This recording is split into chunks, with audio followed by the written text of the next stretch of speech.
বিভিন্ন সময়ে যারা বাংলাদেশ ছাত্র শিবিরের সভাপতি ছিলেন: মীর কাসেম আলী 1977 সাল,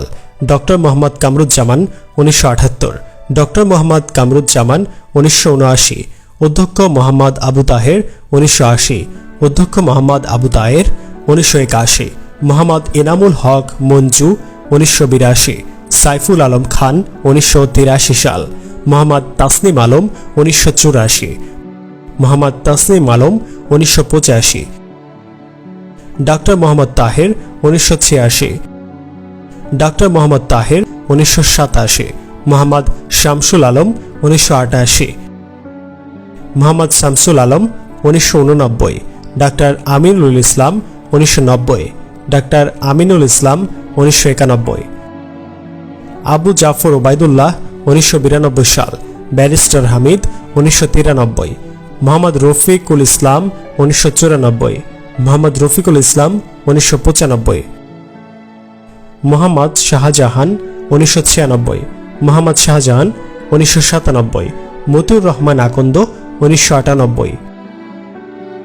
মতিউর রহমান আকন্দ 1999, এহসান মাহমুদ জোবায়ের 2000 সাল, নুরুল ইসলাম বুলবুল 2001,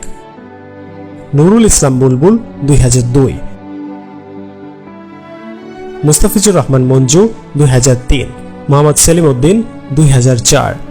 মোহাম্মদ সেলিম উদ্দিন 2005, ডক্টর শফিকুল ইসলাম মাসুদ 2006,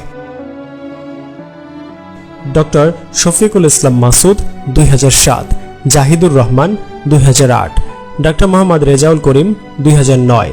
ডক্টর মোহাম্মদ রেজাউল করিম 2010 সাল, ডক্টর ফখরুদ্দিন মানিক 2011, দেলোয়ার হোসেন 2012, দেলোয়ার হোসেন 2013, মোহাম্মদ আব্দুল জব্বার 2014, মোহাম্মদ আব্দুল জব্বার 2015, আতিকুর রহমান 2016, ইয়াসিন আরাফাত 2017, ইয়াসিন আরাফাত 2018, ডক্টর মোবারক হোসেন 2019, সিরাজুল ইসলাম 2020, সালাউদ্দিন আইয়ুবী 2021, রাশেদুল ইসলাম 2022 সাল, রাজিবুর রহমান 2023, সালাউদ্দিন আইয়ুবী 2024।